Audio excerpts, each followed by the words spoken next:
I don't think I need to tell you that in a very special and peculiar way, Western man is hung up on sex.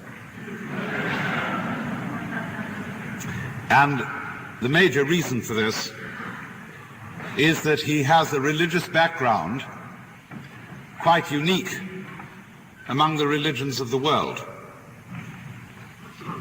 I'm thinking specifically of Christianity, and in a secondary way Judaism, insofar as Judaism in Europe and the United States is strongly influenced by Christianity. But Christianity is, of all religions in the world, the one uniquely preoccupied with sex. More so than priapism, more so than tantric yoga, more so than any kind of fertility cult which has ever existed on the face of the earth. There has never, never, never been a religion in which sexuality was so important.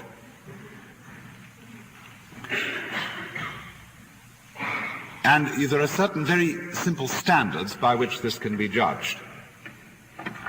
In popular speech, when you say of a given person that he or she is living in sin,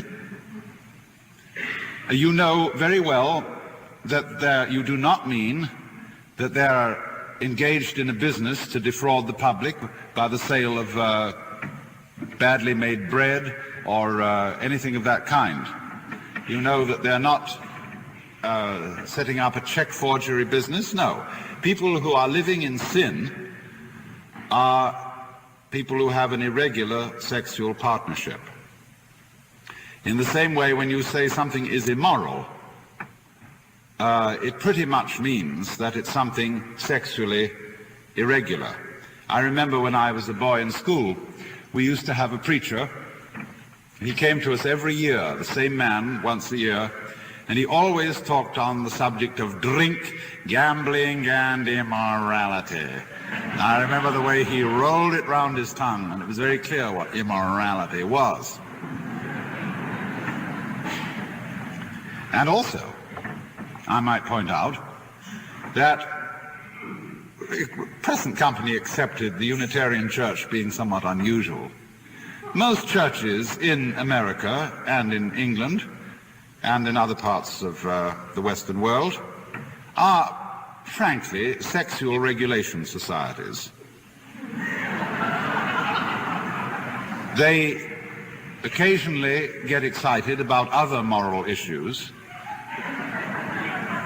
but really not very much.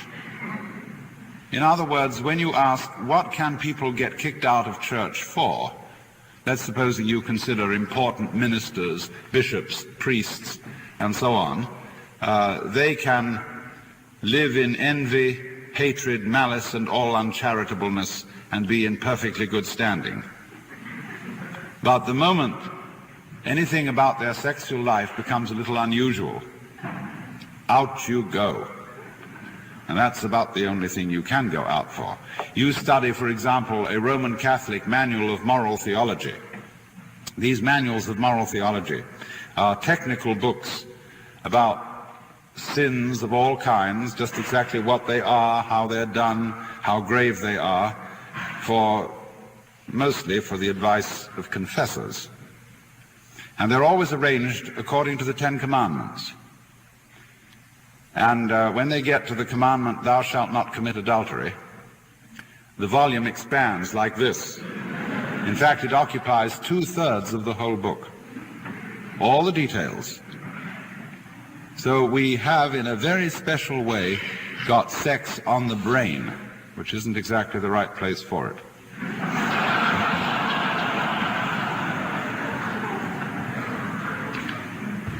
Now, this needs going into because it is not as simple as it looks.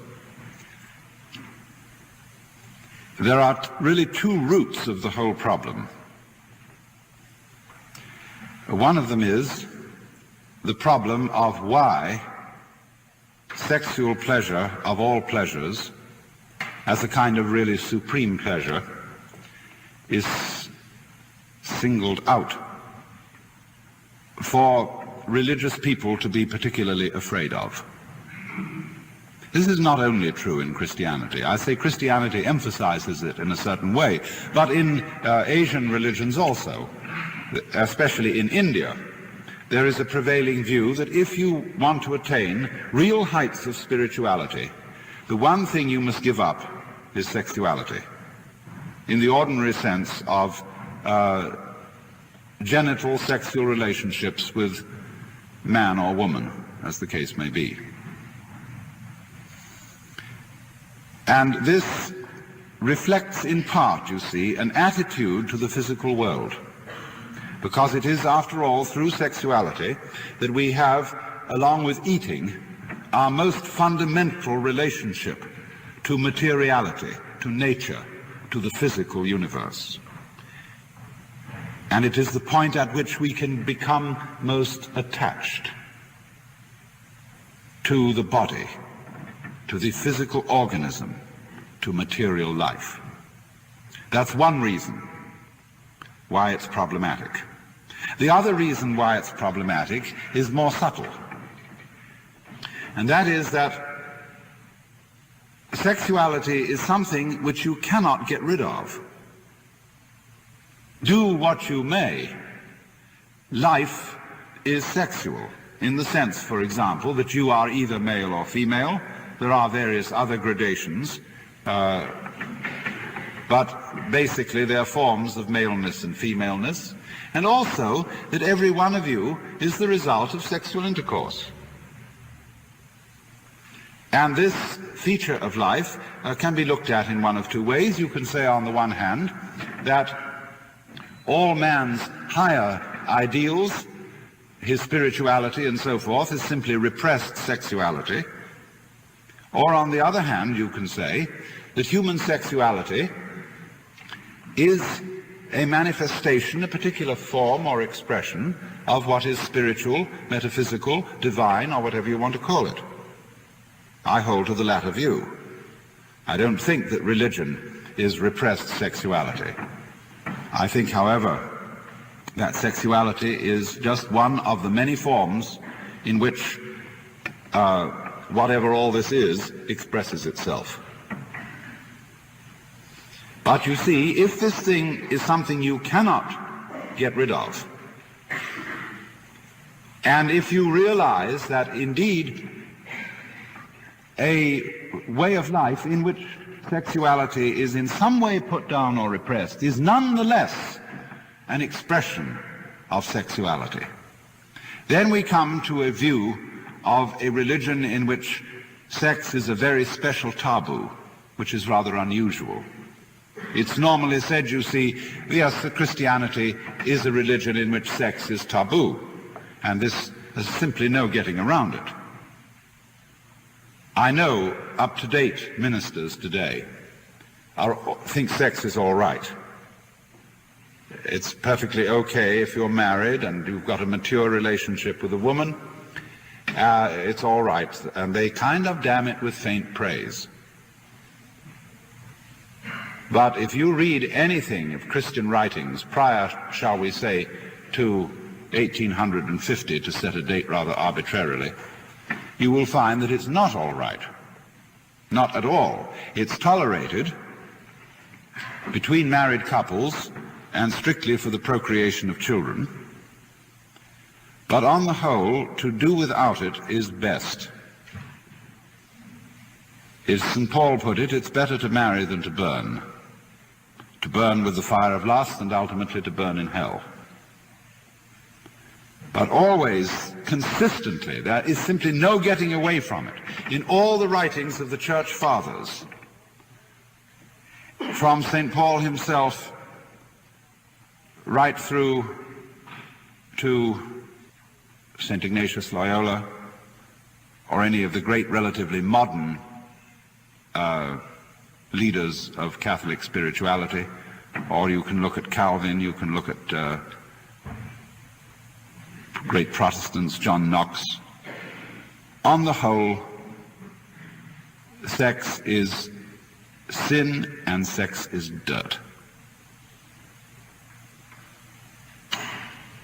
And you can say very simply that this is all bad and something very wrong, but I want to point out that there is another side to all this. There is no way of making a hedge grow like pruning it. There is no way of making sex interesting like repressing it. And as a result of all these centuries of sexual repression and associating it with dirt, the West has developed a peculiar form of eroticism. But that is an aspect of this whole problem which I don't think is really very profitable to explore. I just want to mention it in passing, that the whole attitude of anti-sexuality in the Christian tradition is not as anti as it looks. It is simply a method of making sex prurient and exciting in a kind of dirty way. And I suppose is to be recommended for people who are not feeling very frisky and need to be pepped up. The other side of the problem is much more interesting. That is to say, the first thing I mentioned, why it is that there has been a problem for human beings about pleasure. And we'll take sexual activity as a supreme pleasure, as a supreme involvement of oneself with the body and with the physical world. Why should there be a problem here? Well, the point is simply, isn't it, that the physical world is transient. It's impermanent. It falls apart. And bodies that were once strong, smooth, and lovely in youth begin to wither and become corrupt and turn at last into skeletons. And if you cling on to one of those and it suddenly turns into a skeleton in your hand, as it will if you speed up your sense of time a little, you feel cheated. And there has been for centuries a lament about this, that life is so short, that all the beauties of this world fall apart. And therefore, if you are wise, you don't set your heart on mortal beauty, but you set your heart on spiritual values that are imperishable.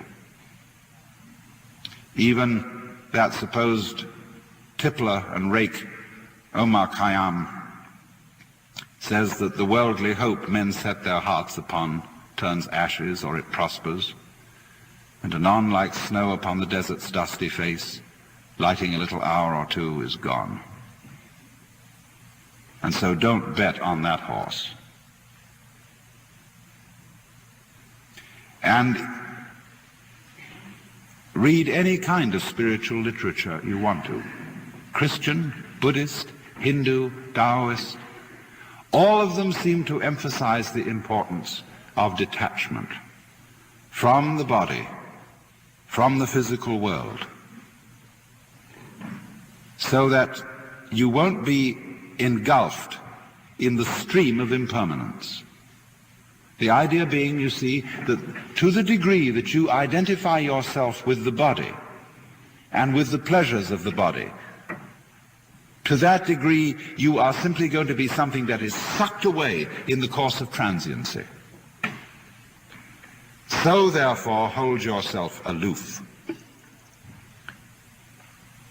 As in, for example, the advice of many Hindus in the practice of yoga, you are advised to look upon all sensory experiences as something out there, which you simply witness.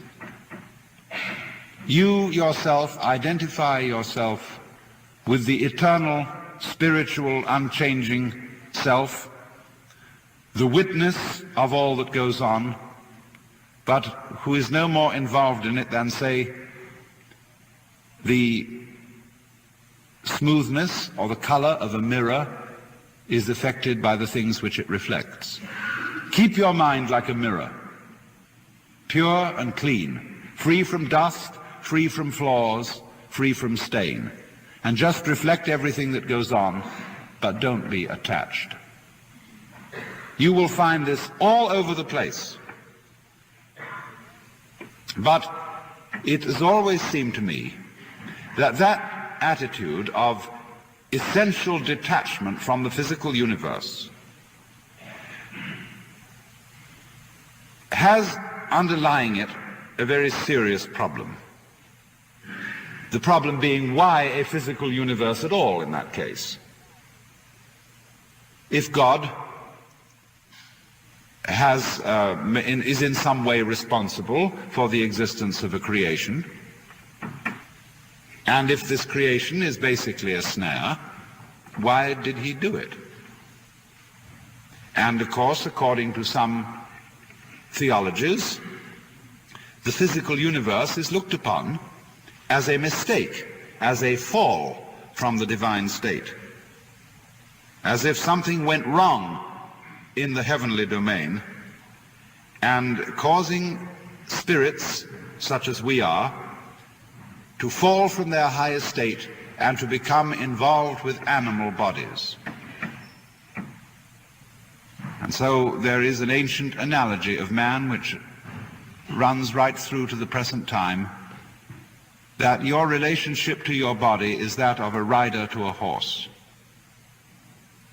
St. Francis called his body brother ass. That you are a rational soul in charge of an animal body. And therefore, if you belong to the old-fashioned school, you beat it into submission. As St. Paul said, I beat my body into submission. Or if you are a Freudian, you treat your horse not with a whip, but with lumps of sugar, kindly, but still it's your horse. Even in Freud, there is a very, very strong element of Puritanism. Read Philip Rief's book on Freud, The Mind of the Moralist, and how he shows that Freud basically thought that sex was degrading, but nevertheless something biologically unavoidable, something terribly necessary, which couldn't just be swept aside. It had to be dealt with. But there is, you see, that heritage of thinking of ourselves as divided, the ego as the rational soul of spiritual origin, and the physical body as the animal component. And therefore, all success in life, spiritual success, requires the spiritualization of the animal component, the sublimation of its dirty and strange urges, so that it's thoroughly cleaned up. I suppose the ideal sexual relationship of such persons would be held on an operating table under disinfectant sprays.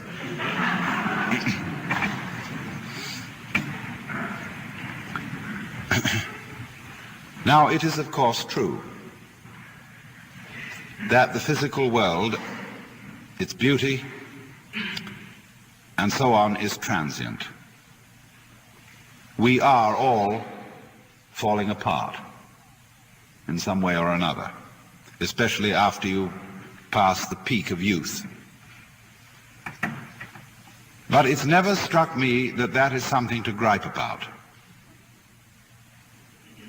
That the physical world is transient seems to me to be part of its splendor. I can imagine nothing more awful than, say, attaining to the age of 30 and suddenly being frozen in that age for always and always. You would become a kind of, we would all be a sort of animated waxworks. And you would discover, as a matter of fact, that people who had that physical permanence would feel like plastic.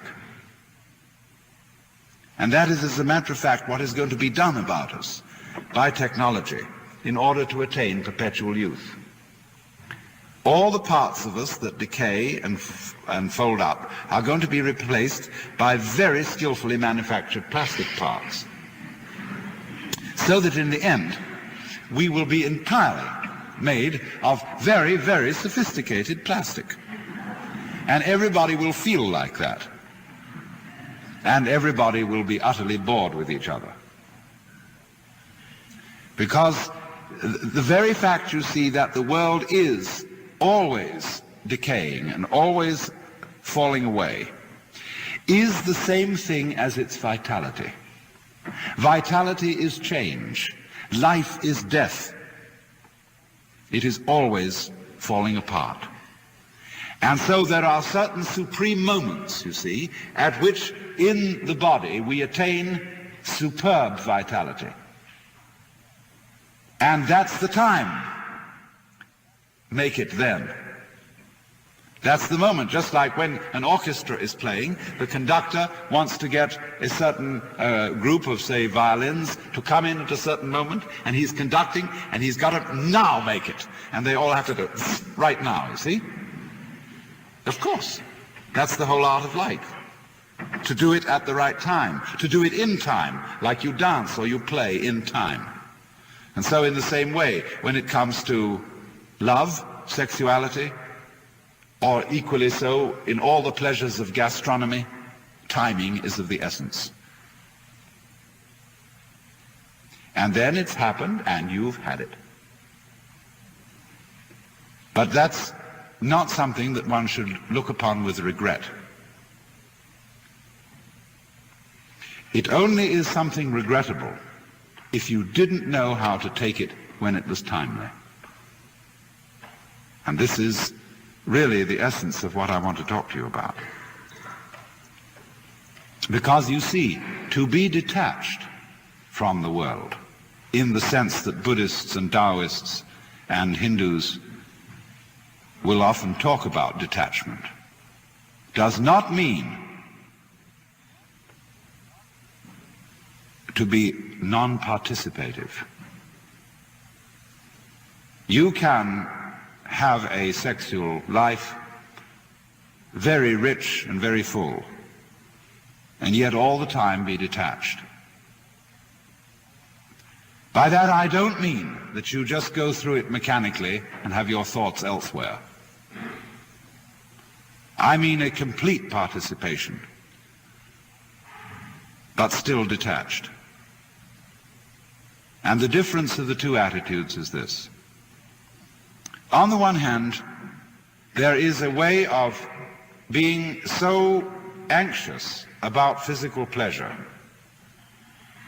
so afraid that you won't make it, that you grab it too hard, that you just have to have that thing. And if you do that, you destroy it completely. And therefore, after every attempt to get it, you feel disappointed. You feel empty, you feel something was lost. And therefore you want it again. You have to keep repeating, because you never really got there. And it's this that is the hang-up. This is what is meant by attachment to this world in an evil sense. But on the other hand, pleasure in its fullness cannot be experienced when one is grasping it. I knew a little girl to whom someone gave a bunny rabbit. She was so delighted with the bunny rabbit and so afraid of losing it that taking it home in the car, she squeezed it to death with love. And lots of parents do that to their children. And lots of spouses do it to each other. They hold on too hard, and so take the life out of this transient, beautifully fragile thing that life is. To have it, to have life, and to have its pleasure, you must at the same time let go of it. And then you can feel perfectly free to have that pleasure in the most gutsy, rollicking, earthy, lip-licking way. One's whole being taken over by a kind of undulative, convulsive ripple, which is like the very pulse of life itself. This can happen only if you let go. If you are willing to be abandoned. It's funny, that word, abandon. We speak of people who are dissolute as being abandoned, but we can also use abandon as the characteristic of a saint. A great spiritual book by a Jesuit father is called Abandonment to the Divine Providence. There are people like that who just aren't hung up. They are the poor in spirit. That is to say, they spiritually are poor in the sense they don't cling on to any property. They don't carry burdens around. They're free. Well, just that sort of spiritual poverty, that let-go-ness, is quite essential for the enjoyment of any kind of pleasure at all, and particularly sexual pleasure. Now, when I was a boy in school, I'll go back to this because my experience may not be, I don't know how typical it would be of children brought up in the United States in a religious environment, but my experience in England was quite fascinating. About, you know, when one is baptized as a child, and you don't know anything about it, and your godfathers and godmothers are your sponsors, then there comes a time when you are about to enter into puberty, when you are confirmed, when you undertake for yourself your own baptismal vows that were made on behalf of you. And in England, confirmation into the Church of England, which is Episcopalian in this country, confirmation is preceded by instruction. And this instruction consisted very largely of lessons in church history, because the British approach to religion is peculiarly archaeological. It is based on the great past, the great Christian saints and heroes. And it's really quite interesting, because it somehow associates you and puts you in the tradition of King Arthur and the Knights of the Round Table and all that sort of thing. But the time comes when every candidate for confirmation has a private talk with the school chaplain. And obviously, in every process of initiation into mysteries, from time immemorial, there has been the passing on of a secret. And so there's a certain anticipation about this very private communication, because you would think, if you are being initiated into a religion, what the secret consists of is some marvelous information about the nature of God, or the fundamental reason for being, and so on. But not so in this case. The initiatory secret talk was a serious lecture on the evils of masturbation.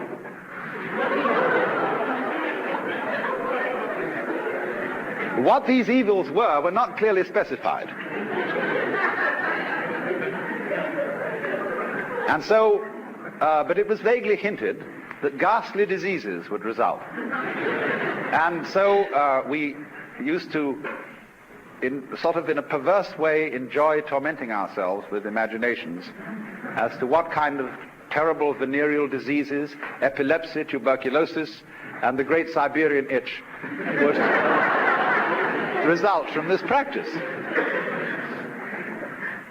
Now, the extraordinary thing about it is this, that the very chaplain who gave these lectures had in his own upbringing been given the same lecture by other chaplains, and this went back some distance in history, I imagine.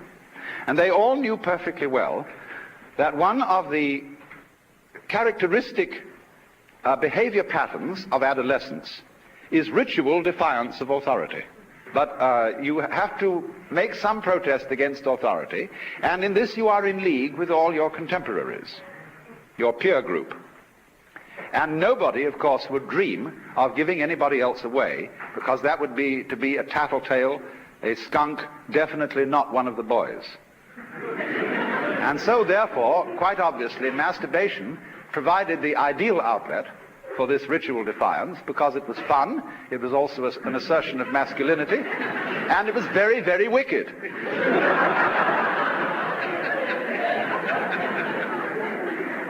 So I meditated on this some time as to why the system continued.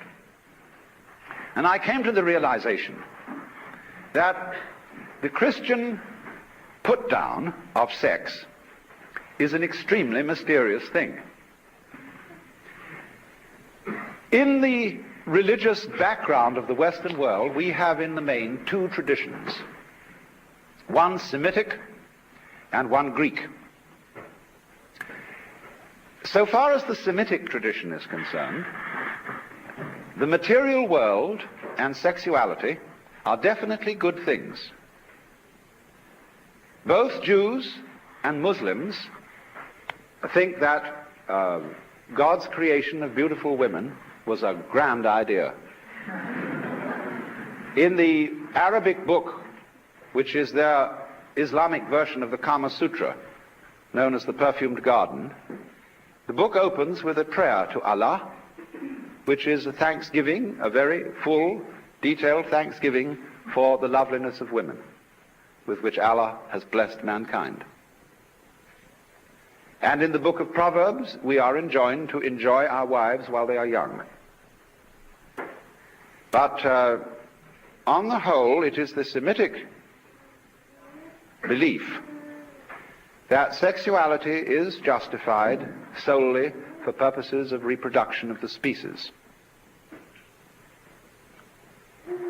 This makes it good in the eyes of God, and sexual energy should not really be wasted for other purposes. That's the limitation put on it. Now, on the other hand, we have a Greek tradition, which is peculiar in that it is strongly influenced by a dualistic view of the universe, in which material existence is conceived as a trap, as a fall into turgid, clogging matter, which is antagonistic to the lightness and freedom of the spirit. And therefore, for certain kinds of Greek religion, among which we must name the Orphic mysteries, the Neoplatonic point of view, and the later Gnostic points of view, being saved means being delivered from material existence into a purely spiritual state. From this point of view, sexual involvement is the very archetype of material involvement. Mater, mother, matter, matter are really the same word. And so the love of woman is the great snare. This is incidentally a doctrine invented by men.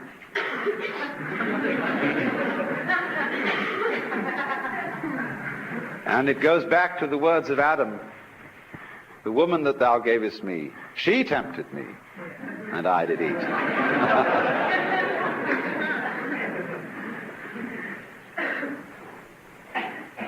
Now, in the development of Christian theology, from approximately the time of St. Paul through the beginning of the Renaissance, it was universally held that sex was a bad thing. You should read St. Augustine on this. He said that in the Garden of Eden, before the fall, reproduction took place in just the same way and with just the same lack of excitement as one excretes or passes water, and there was no shameful excitation of the sexual parts. And the whole attitude of the Church Fathers in those centuries was that the virgin state was immensely superior spiritually to the married state, and that sexual relationships were excusable only within the bonds of marriage and for the sole purposes of reproduction. And the manuals, the moral penitentiaries of the theologians of the Middle Ages list all sorts of penances that must be said even by married couples who performed sexual intercourse on the night before attending Mass, worse still before receiving Holy Communion, and of course it must utterly be avoided on certain great church festivals. So although in theory marriage is a sacrament which somehow blesses this peculiar relationship, there is a definite attitude that it is after all dirty and not very nice. Now you must realize too that in those days the institution of marriage was not what it is today. Marriage at the time of the rise and development of Christianity was a social institution for alliances between families. You did not marry the person of your own choice except under the most peculiar circumstances. You married the girl your family picked out for you, and they thought it over carefully from its political point of view as well as from the point of view of eugenics, and whether this was a good healthy girl and whether this was a good healthy man, and they had an economic bargaining about it, and you married this girl. You weren't necessarily in love with her. And it was perfectly well understood in the secular world that on the side you had other arrangements. You had, if you could afford them, concubines, or even second and third and fourth wives. And these subsidiary wives were, there was a somewhat more choice open to you in getting those than in the first one. First one is definitely a family arrangement. Now that's the context of it, don't forget that. So what the church was saying was only that woman should be your bedfellow whose marriage has been arranged by paternal authority. The idea of romantic love does not arise in connection with marriage until the troubadour cults of southern France, of Provence, in the late Middle Ages, when there begins to be this idea of the idealization of a woman as the inspiring goddess almost of the knight errant. Dante's Beatrice is the inspiring woman who leads him to heaven. Now historians are not agreed as to whether the lady loves of the chivalrous knights were in fact their mistresses, or whether they were simply idealized women. But the influence of the cult of romantic love on the West was profound. And it brought about a weird combination of ideas. One, the notion of the married state being the only licit relationship in which sexual play might be carried on. And two, the notion that the girl you marry should be the one you've fallen in love with. Two more ill-adjusted ideas could hardly be put together. Because naturally, when you love someone very much indeed, in the enthusiasm and ardor of youth, you say things that are hardly logical or rational. You stand up before an altar and you say, "My darling, my sweetheart, my perfect pet, I adore you so much that I will live with you forever and ever until death do us part." And that's the way you feel at the time. In a rather similar mood, ancient peoples would hail their kings and say, "O king, live forever." Obviously this was not literally meant. They were just wishing him a long life. But to live forever, no sir, no mortal does that. So the trouble was, you see, that when certain kinds of extravagant poetic expressions got in the hands of people like Augustine and Tertullian, who were rather influenced by Roman literalness, they wrote it into the law books. And so this amazing situation came about. But we still have not fully explored the subtlety of it. Let us consider certain periods when this attitude of prudism towards sexuality was in an ascendancy. Nearest to our times is the bourgeois revolution, you might call it, in Victorian England and the United States. We all say Victorian as an adjective to indicate Grundyism, extreme monogamy, a definite disgust for all things sexual. And yet, when we really go into the history of the Victorian period, we find that it was an extremely lascivious epoch. One has only to look at the lushness of Victorian furniture to realize that chairs are disguised women. That the way even piano legs are shaped. I mean, this kind of thing is throughout Victorian art forms. And the conduct of the British aristocracy during that period beggared description. People like Freud and Havelock Ellis made certain mistake.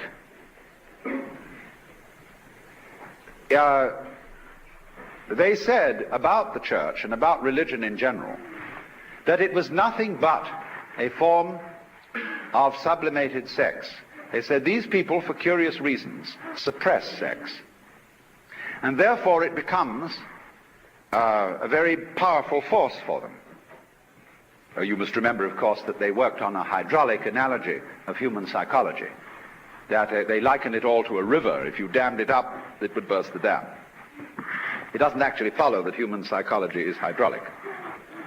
But this is the metaphor they used. Now, they said the church has repressed sex. But actually, if you look at its symbolism, it is nothing but an expression of sex. Everything is reduced to libido as the fundamental reality. And the church replied, it's nothing of the kind.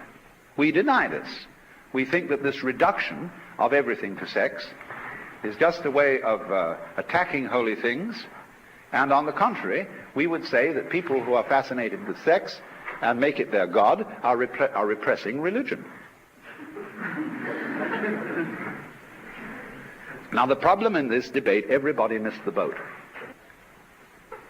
The church should have been in a position to say to Freud, well, of course, thank you very much. Yes, indeed, our symbolism is sexual. The steeples on our churches, the vesicle-shaped windows and so heraldic shields on which we put images of the crucifix or the Virgin Mother of God. These are all quite plainly sexual, but you see, the sexual biology, in its turn, reveals the mysteries of the universe. Sex is not mere sex. Sex is a holy thing, and is one of the most marvelous revelations of the divine. But imagine, the church just couldn't say that. If you look at Tibetan Buddhist iconography, their images, or you look in Hindu temples, you will find things that Europeans and Americans have never been able to understand. Here are images of Buddhas and of the gods engaged in amazing diversions with their female counterparts. And everybody thinks that these are kind of dirty sculptures. Now, they're nothing of the kind. They are saying to the people who look at them, the play of man and woman is on that level, on the level of biology, a reflection of the fundamental play of the cosmos. The play of the positive and negative principles, of the light and the dark, of the mental and the material, they all play together. And the function of sexual play is not merely the survival and utilitarian function of reproducing the species, as it is among animals to a very large extent. What peculiarly distinguishes human sexuality is that it brings the partners closer and closer to each other in an intense state of united feeling. In other words, it is a sacrament, the outward and visible sign of an inward and spiritual grace bringing about love. And so, if that is peculiar to human beings, it is perfect nonsense to degrade human sexuality by saying it should only be carried on in the way that the animals do theirs, because they have not yet, as it were, evolved to the place where sex is the sacramental expression of man and woman's love. And this love, in that sense, is a kind of enthusiasm, which means a being possessed by the divine. Falling in love, although considered by practical people to be a sort of madness, is actually the same sort of thing as the mystical vision, a grace. And in its light, we see people in their divine aspect.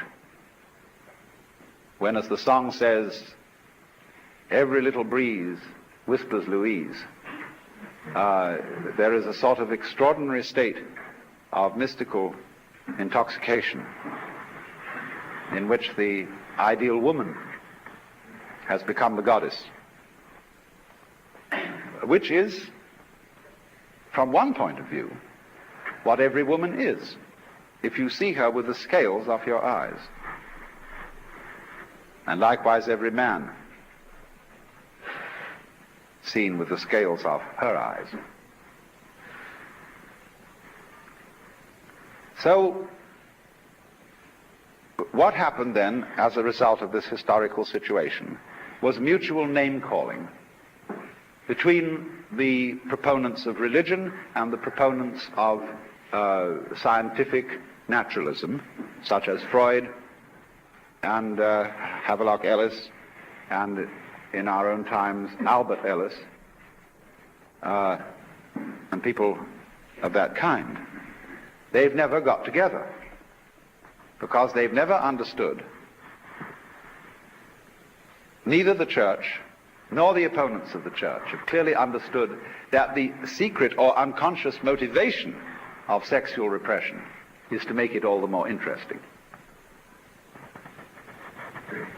And on the other side, it has not been clearly understood that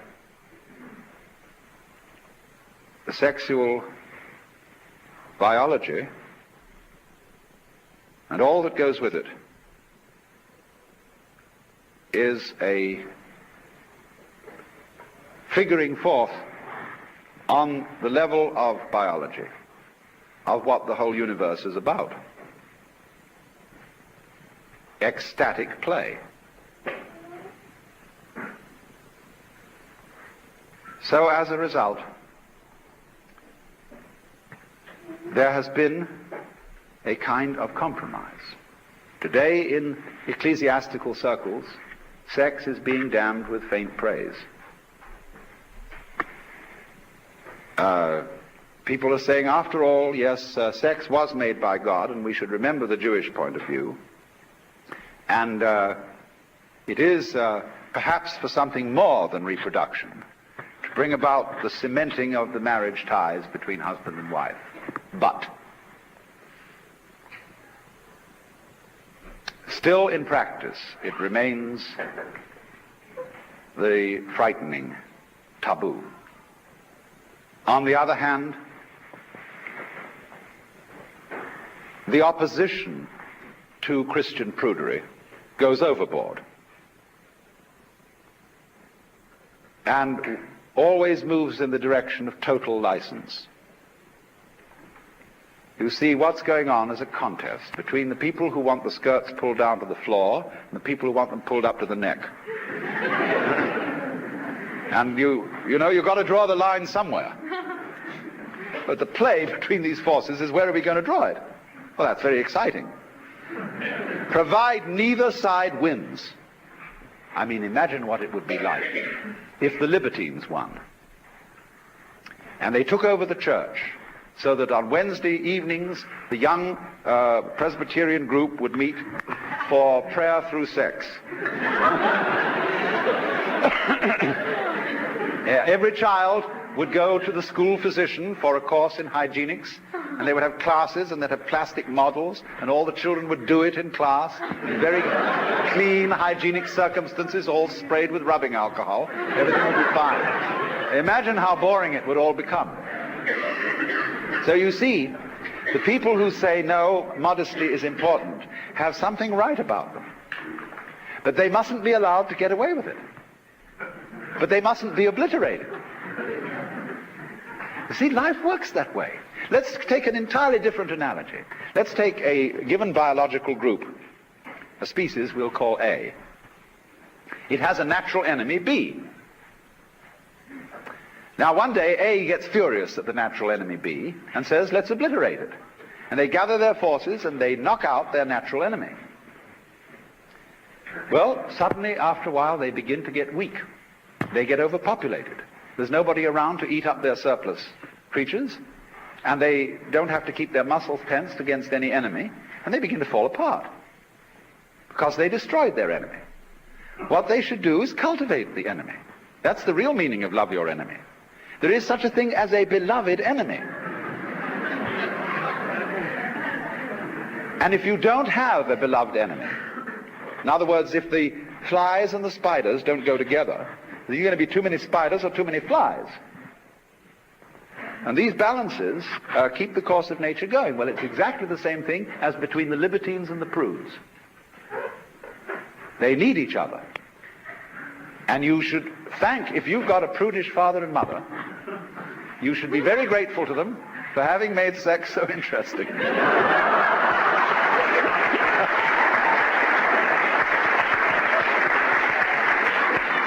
So don't defy them completely. Don't go around campus with placards bearing four-letter words,